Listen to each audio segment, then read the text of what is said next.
Two sources tell the Washington Post that some of the White House records retrieved from Mar-a-Lago by the National Archives last month were clearly marked as classified, including some records that were top secret. The records are reportedly being stored in a SCIF, a place where sensitive information can be held and discussed until Justice Department officials decide how to move forward.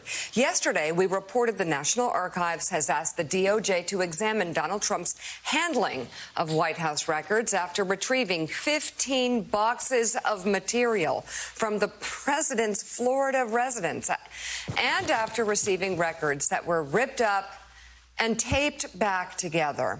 In a statement to the Washington Post, a Trump spokesperson writes, quote, "It is clear that a normal and routine process is being weaponized by anonymous, politically motivated government sources to peddle fake news. The only entity with the ability to credibly dispute this false reporting is National Archives and is providing no comment."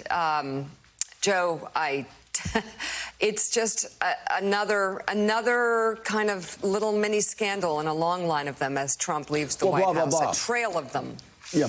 But, you know, the thing is, David Ignatius said that if a, quote, mini scandal, this would be a mini scandal for Donald Trump. I mean, I was on the Armed Services Committee.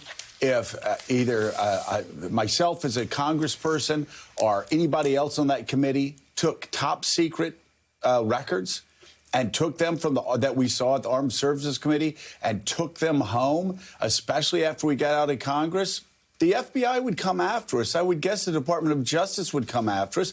They have come after other people who have been charged for taking classified information. Ask General David Petraeus. Ask other people that have had classified documents on their computers at home or taken materials home. This would not be a little scandal for a member of Congress or a senator who did the same thing.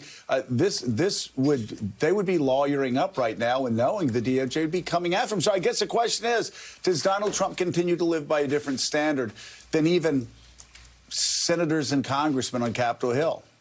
So that's been the takeaway for me, Joe, of this latest set of revelations. He was as sloppy and contemptuous of the rules in his leaving the White House as he was during his time as president. You're right. The rules about handling classified information are clear and specific, and they're well enforced. There's security officers in every place where classified materials are handled in government. The procedures are elaborate. If you violate them, you get a wrist slap or worse. Sometimes, if it's egregious, you do get prosecuted. So I think, while this sounds nitpicky, you know, he's left, he's got this stuff, it really isn't in terms of the rules. But to me, Joe, it just reminds us of the way he governed, the way he carried himself, the contempt for any kind of rule, including now we know the rules on what you can take out of the White House when you leave as president.